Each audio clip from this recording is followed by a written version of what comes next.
پہلا سوال جو کیا ہے وہ یہ ہے یسألونک عن الاہلہ، آپ سے وہ چاند کے بارے میں پوچھتے ہیں۔ اہلہ جمع ہے ہلال کی۔ اس کے بارے میں مفسرین کی دو رائے ہیں۔ ایک رائے تو یہ ہے کہ بھی چاند سورج کی طرح گھٹتا بڑھتا کیوں ہے، کبھی چھوٹا ہے کبھی بڑا ہے۔ دوسری رائے علماء کی مفسرین کی یہ ہے کہ اہلہ یہ جیسے چاند کے معنی میں آتا ہے ایسے ہی یہ مہینے کے معنی میں بھی آتا ہے۔ اس کی مثال روایت کے اندر بہت مل جاتی ہے۔ مثلا حضرت عائشہ فرماتی ہے کہ ہم ایک چاند دیکھتے، پھر دوسرا چاند دیکھتے، پھر تیسرا چاند دیکھتے، اور پھر ہمیں اس کے بعد میں کھانا نصیب ہوتا۔ مطلب کیا تھا؟ مطلب یہ تھا کہ ایک مہینہ گزر جاتا، پھر دوسرا تیسرا، یعنی کہ مہینے گزر جانے کے بعد میں کھانے کا ہمارے ساتھ میں مہینے گزر جاتے تھے لیکن کھانے کی کوئی چیز میسر نہ ہوتی تھی۔ احادیث میں چاند مہینوں کے معنی میں بہت استعمال ہوا ہے، اور بہت ساری عربوں میں بھی یہ بات ہوا کرتی تھی کہ اگلے چاند کو ہم آئیں گے۔ مطلب کیا تھا؟ مہینہ، وہاں سے مراد چاند کے نکلنے کا مطلب ہوتا تھا مہینہ۔ تو دونوں کے اپنے اپنے دلائل ہیں، دونوں کے اپنے اپنے دلائل ہیں، لیکن اس کا ترجمہ دیکھ لیں گے تو سیاق و سباق واضح کر دے گا سیاق و سباق کی کیا وضاحت ہے۔ تو دونوں کو اگر دیکھو تو جواب یہ دیا اللہ تعالیٰ کی طرف سے، قل ہی مواقیت للناس، کہ آپ ان سے کہیے کہ وہ لوگوں کے لیے مواقیت ہے یعنی وقت ہے، والحج، اور حج ہے یعنی لوگوں کو یہ بتانے کے لیے ہے کہ یہ وقت کے بارے میں یہ متعین کرتا ہے۔ اب اگر دیکھا جائے تو دونوں ہی قول اس سے ظاہر ہو رہے ہیں، سیاق و سباق دونوں ہی قول کو ظاہر کر رہا ہے۔ اگر اس سے مراد لیتے ہیں چاند کا گھٹنا بڑھنا تو وہ بھی گھٹ بڑھ کر کے مہینہ پورا کرتا ہے، اپنی تعداد پوری کرتا ہے۔ اس سے بھی مراد کیا ہوتا ہے؟ گھٹنا بڑھنے کا مطلب یہ ہوتا ہے تاکہ وہ گھٹ بڑھ کر کے اپنا جو دائرہ ہے اس کو گھیرے پورے کو، اور پھر وہ مہینہ ہو جائے 29 یا 30 دن۔ دوسرے سوال میں بھی بات یہ ہے کہ وہ یہ چاند جو مطلب چاند کا جو مسئلہ ہوتا ہے یہ بھی اسی بات کو بتانے کے لیے ہوتا ہے کہ یہ وقت اب پورا ہو گیا ہے، اب مہینہ اب یہ دوسرا چاند ہے، مطلب دوسرا مہینہ ہے۔ یا پھر اچھا اس کے اندر اگر اور دیکھیں گے تو اس میں ہے کہ یسألونک عن الاہلہ قل ہی مواقیت للناس والحج ولیس البر بان تأتوا البیوت من ظہورہا۔ تو اس میں جو ہے یہ قول جو ہے اس قول کی وضاحت ہو رہی ہے مفسرین کے پہلے قول کی، جنہوں نے یہ بات کہی ہے کہ چاند کے گھٹنے بڑھنے سے مراد دونوں میں مہینوں کا سوال تھا۔ یہ جو ہوتا ہے یہ کیوں ہوتا ہے؟ تو یہ تو عرب لوگ بھی جانتے تھے کہ گھٹنے بڑھنے سے، یہ گھٹنا بڑھنا جو ہوتا ہے یہ اسی لیے ہوتا ہے تاکہ پتہ لگے، تاریخوں کا پتہ لگے، یہ گھٹتا ہے بڑھتا ہے، یہ وقت پورا کرتا ہے۔ لیکن وہ اس بارے میں سوال کرنا چاہتے کہ یہ اللہ تعالیٰ کی قدرت ہے، اس کے اندر ایسا جو ہونا، چھوٹا بڑا ہونا، یہ اللہ تعالیٰ کی قدرت کا مظہر ہے کہ اللہ تعالیٰ چاند کو اس طریقے سے یہ چھوٹا بڑا ہوتا ہے۔ لیکن حقیقت میں چاند جو ہے یہ چھوٹا بڑا نہیں ہے، بلکہ یہ جو سائنسدانوں نے جو نظریہ پیش کیا ہے کہ وہ زمین کا جو گھومنا ہوتا ہے اس کی وجہ سے وہ چاند وہ چھوٹا بڑا نظر آتا ہے، جیسے وہ گھومتا رہتی ہے اس کے سامنے وہ چاند جو ہے چھوٹا بڑا نظر آتا ہے۔ تو عربوں میں تو یہی، اسی لیے قرآن کریم چھوٹے بڑے کا جو لفظ ہے یہ مفسرین کا لفظ ہے، یہ قرآن کا لفظ نہیں ہے، چھوٹا اور بڑا ہونا۔ یہ قرآن کا تو اتنا لفظ ہے کہ یسألونک عن الاہلہ قل ہی مواقیت للناس، وہ آپ سے چاندوں کے بارے میں سوال کرتے، آپ سے کہیے کہ وہ لوگوں کو وقت بتانے کے لیے۔ دونوں ہی باتوں کو اگر دیکھا جائے تو نتیجے کے اعتبار سے بات دیکھو، اور یہ کوئی ایسا اختلاف نہیں ہے جس کی وجہ سے کچھ کلام میں یا مقصود میں کچھ مطلب خاصا رد و بدل ہو رہا ہو۔ قل ہی مواقیت للناس والحج، اچھا حج کا لفظ اس لیے ذکر کر دیا ہے کیونکہ ان کے مہینے کا جو اصلی مقصد ہے، بنیادی جو مضمون ہے وہ عبادات ہے۔ اب عبادات کی ایک قسم روزے کے اعتبار سے ہے، روزے کا مسئلہ بھی وہ بھی اسی سے معلوم ہوگا کہ جب وہ اپنی تعداد کو، اپنے دور کو جب وہ پورا کرے گا تو مہینہ پورا ہوگا، پھر مہینہ دوسرا ہوگا، پھر تیسرا ہوگا، تو اس طریقے سے ہی اس بات کی طے ہوگی کہ اب کون سا مہینہ ہے، رمضان کا ہے۔ یا اسی طریقے سے عبادات کی ایک قسم حج ہے، اور حج جو ہے وہ بنیادی عبادت ہے، بلکہ حج کا معاملہ تو ایسا ہے کہ حج جو ہے عربوں میں بہت زیادہ معروف و مشہور چیز، ساری عبادات یہود کے اندر سے ختم ہو گئی تھی، نشان نہیں رہے تھے، البتہ حج جو ہے حج کا نشان رہ گیا تھا۔ حج کا نشان بھی اتنا رہ گیا تھا کہ وہ لوگ آ کر کے طواف کیا کرتے تھے، اتنا کام کیا کرتے تھے کہ اور دوسری ایک دو عبادت کیا کر لیتے تھے۔ تو قرآن کریم نے اس سوال کے ساتھ میں پھر وہ، کیونکہ اتمام حجت ہو رہا ہے یہود کے اوپر، جو ان کی غلطیاں تھی، کارگزاریاں تھی، ان کو سامنے رکھا جا رہا ہے اور مسلمانوں کو ایک سبق دیا جا رہا ہے۔ تاسیس یہاں پر بنیاد چل رہی ہے امت مسلمہ کی۔ تو فرمایا وَلَيْسَ الْبِرُّ بِأَنْ تَأْتُوا الْبُيُوتَ مِنْ ظُهُورِهَا، اسی اب یہاں سے حج کا مضمون لے لیا ہے۔ حجوں میں یہ ہوتا تھا کہ لوگ جب حج کرنے کے لیے جاتے تھے تو واپسی میں وہ گھر کے دروازے میں داخل نہیں ہوتے تھے، بلکہ گھر کے پیچھے سے داخل ہوتے تھے، اور خیال یہ تھا کہ ہم اس گھر کے دروازے سے گناہ کے بوجھ لے کر کے نکلے تھے، اب چونکہ ہم پاک صاف ہو کر کے آئے ہیں تو اب اس لیے ہم اس دروازے سے داخل نہیں ہوں گے بلکہ پیچھے سے داخل ہوں گے، یہ ان کا خیال تھا۔ تو قرآن نے کہا لیس البر بأن تأتوا البیوت من ظہورها، کہ یہ بات وعدے کو پورا کرنا نہیں ہے، ایفائے عہد کے لیے پھر آتا ہے کہ یہ بات وعدے کو پورا کرنا نہیں ہے کہ تم گھر کے آگے سے آؤ، بأن تأتوا البیوت من ظہورها، کہ تم آؤ گھر کے پیچھے سے، یعنی کہ تم پیچھے سے آؤ، کہ وہ اس میں سے نکلتے تھے اور دروازے کو چھوڑتے تھے، اور وہ اس بات کو گمان کیا کرتے تھے کہ یہ نیکی کا کام ہے، پھر نیکی کے کام میں اور وعدے کا پورا کرنا، وہ اس بات کو نیکی سمجھتے تھے۔ فرمایا وَلَٰكِنَّ الْبِرَّ مَنِ اتَّقَىٰ، فرما رہے ہیں لیکن برا، وَلَٰكِنَّ الْبِرَّ، لیکن نیکی، من یعنی لیکن نیکی یہ ہے جو کہ جس نے تقوی اختیار کیا، کہ نیکی یہ ہے کہ جس نے تقوی اختیار کیا، یعنی اللہ تعالیٰ سے ڈرا۔ نیکی کی بات یہ ہے کہ جو اللہ تعالیٰ سے ڈرا، مطلب یہ بات کیوں کہی گئی ہے؟ کیونکہ اللہ کے خوف نکلنے کی وجہ سے تم نے یہ گناہ کیے تھے، اور اب تم یہ سوچ رہے ہو کہ اب ہم اس طریقے سے آ جاتے ہیں، تو فرما رہے ہیں کہ اصل تو نیکی ہے کہ تم اللہ سے ڈرو، گناہوں کو ہونے ہی نہ دو۔ یہ مسئلہ نہیں ہے کہ بھی تم اگر گئے ہو تو اس سے آ نہیں آ سکتے، تو نیکی کی بات یہ ہے کہ تم اللہ تعالیٰ سے ڈرو تاکہ گناہوں سے بچو۔ وَأْتُوا الْبُيُوتَ مِنْ أَبْوَابِهَا، اور آؤ گھروں کو اس کے دروازے سے آیا کرو، یہ طریقہ ہے، احرام ہو یا کیسے بھی ہو، کسی بھی حالت میں ہو، گھر کے دروازے سے آؤ۔ وَاتَّقُوا اللَّهَ لَعَلَّكُمْ تُفْلِحُونَ، اور اللہ تعالیٰ سے ڈرو تاکہ تم کامیاب ہو جاؤ۔ اصل تو گناہ سے بچنا ہے، اصل تو گناہ سے بچنا ہے، جیسے کہ یعنی تاکہ تم کامیاب ہو جاؤ۔ تو اس میں ہے کہ جب رسول اکرم علیہ الصلوۃ والسلام کو حدیبیہ کے سال روک دیا گیا اور کفار نے آپ سے صلح کر لی اس بات سے کہ آپ لوٹ جاؤ اور آنے والے سال میں آنا،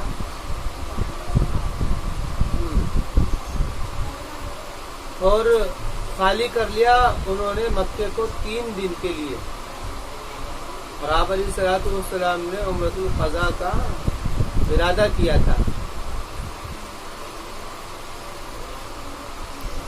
اور فخافوا، اچھا مسئلہ یہ ہو گیا تھا کہ جب وہ لوگ منع کر رہے تھے کہ نہیں تم اس وقت میں حج نہیں کرو گے، اس سال تم عمرہ نہیں کرو گے، تم اس سال چلے جاؤ، وہ جو صلح حدیبیہ کا معاملہ ہوا تھا، تو اس میں نوبت جو ہے نا وہ جنگ کی سی نوبت ہو گئی تھی، لیکن مسلمان کیونکہ احرام کی حالت میں تھے، انہوں نے یہ بات ناپسند کی کہ احرام کی حالت میں اور حرم میں اور اشہر حرم میں ہم جو ہیں قتال کریں. یہ بات ان لوگوں نے مناسب نہیں سمجھی تھی. تو یہ جب معاملہ ہوا تو اس معاملے کی وجہ سے قرآن کریم نے کہا وَقَاتِلُوا فِي سَبِيلِ اللَّهِ الَّذِينَ يُقَاتِلُونَكُمْ وَلَا تَعْتَدُوا. قرآن نے کہا کہ تم قتال کرو اللہ کے راستے میں ان لوگوں سے کہ جنہوں نے قتال کیا ہے تم سے، وَلَا تَعْتَدُوا، اور تم سرکش مت بنو، یعنی حد سے آگے نہ بڑھو.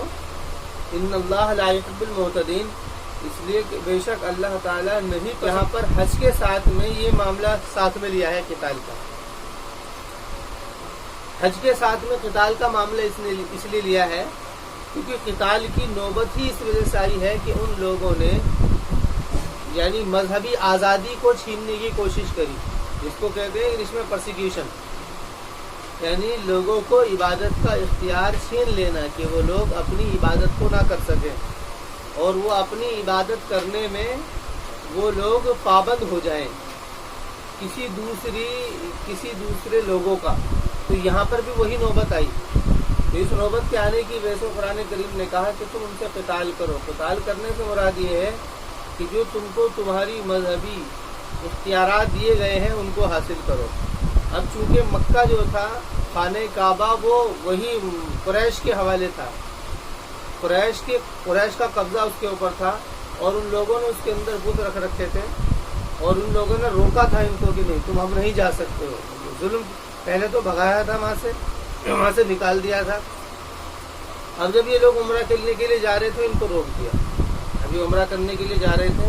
اچھا یہ جس وقت میں جا رہے تھے وہ بھی جہاں جا رہے تھے وہ بھی حرمت کی جگہ تھی اور جہاں پر یہ معاملہ ہونا تھا ان سے مقابلے کا وہ بھی حرمت کی جگہ تھی اور جس مہینے میں تھے غالباً یہ رجب کا مہینہ تھا جس میں گئے تھے وہ بھی حرمت کا مہینہ تھا. تو یہ ساری چیزیں آ رہی تھی کہ جس کی وجہ سے مسلمان کترا رہے تھے اس بات سے کہ ان سے مقابلہ کریں. اور اس سے پہلے بہت سارے مقابلے ان کے ساتھ میں ہو بھی گئے تھے. بدر تھا، احد تھا اور بھی بہت سارے. صلح حدیبیہ ہوا ہے بعد میں جا کر کے، اور بھی بہت سارے جو غزوات سے چھوٹے چھوٹے سریہ وغیرہ ہوئے تھے وہ سارے ہو گئے تھے. تو اس لیے مسلمان اس بات سے کترا رہے تھے کہ ہم جو ہے کیا کریں. تو قرآن کریم نے کہا وَقَاتِلُوا فِي سَبِيلِ اللَّهِ الَّذِينَ يُقَاتِلُونَكُمْ، کہ اگر کوئی ایسا معاملہ آ جائے، مذہب کا کوئی معاملہ آ جائے تو پھر یہ خیال کرنا کہ بھئی یہ حرمت کی جگہ ہے یا حرمت کا مہینہ ہے، یہ خیال نہ کیا جائے. لیکن اس کے اندر یہ کیا جائے کہ وَلَا تَعْتَدُوا، کہ ظلم نہ کیا جائے، حد سے نہ بڑھا جائے. اور کہو، اور ان کو پھر یاد دلایا وَاقْتُلُوهُمْ حَيْثُ ثَقَفْتُمُوهُمْ، کہ تم ان کو قتل کرو جہاں بھی پاؤ. تخفیف آیت کا وہ سفر کہتے ہیں گھات لگ جانا، جہاں پر بھی تمہاری گھات لگے، جیسے بھی تم کو پتہ لگے ان کو تم قتل کرو. وَقَاتِلُوهُمْ حَيْثُ ثَقَفْتُمُوهُمْ، کہ جہاں پر بھی گھات لگے تم ان کو قتل کرو. حَيْثُ ثَقَفْتُمُوهُمْ وَاخْرِجُوهُمْ مِنْ حَيْثُ أَخْرَجُوكُمْ، اور تم بھی ان کو وہاں سے نکالو جہاں سے انہوں نے تم کو نکالا تھا. جہاں سے انہوں نے تم کو نکالا ہے یعنی تم کو تمہارے گھروں سے نکالا ہے. گویا کہ یہ بات کہہ کر کے یہ بات پیغام دیا جا رہا ہے کہ ان کے ساتھ میں جو ظلم ہوئے ہیں وہ ظلم کو دھیان رکھا جائے. وَاخْرِجُوهُمْ مِنْ حَيْثُ أَخْرَجُوكُمْ وَالْفِتْنَةُ أَشَدُّ مِنَ الْقَتْلِ، اور فرما رہے ہیں کہ قتل بڑی چیز نہیں ہے بلکہ بڑا جو مسئلہ ہے وہ ہے فتنے کا. فتنہ، وَالْفِتْنَةُ أَشَدُّ مِنَ الْقَتْلِ، فتنہ کہتے ہیں لوگوں سے ان کی مذہبی آزادی کو اور لوگوں سے ان کو یعنی کہ ان کی عبادت سے روکنا، لوگوں سے ان کے حقوق چھین لینا، اس کو کہتے ہیں فتنہ. والفتنہ، فرما رہے ہیں یہ بات کہ لوگوں سے حق چھین لیے جائیں یہ تو بہت بڑا جرم ہے اس بات سے کہ حدود حرم یا اشہر حرم میں کوئی کام کیا جائے. اس سے یہ بات بہت زیادہ بڑی ہے. حدود حرم یا اشہر حرم میں کوئی ایسا کام کیا جائے جس کی وجہ سے یہ معاملہ بنے، اس بات سے یہ بات بہت زیادہ سخت ہے کہ لوگوں سے ان کے مذہبی آزادی یا ان کے حقوق ان سے چھینے جائے عبادت. والفتنة أشد من القتل ولا تقاتلوهم عند المسجد الحرام حتى يقاتلوكم، البتہ اتنی بات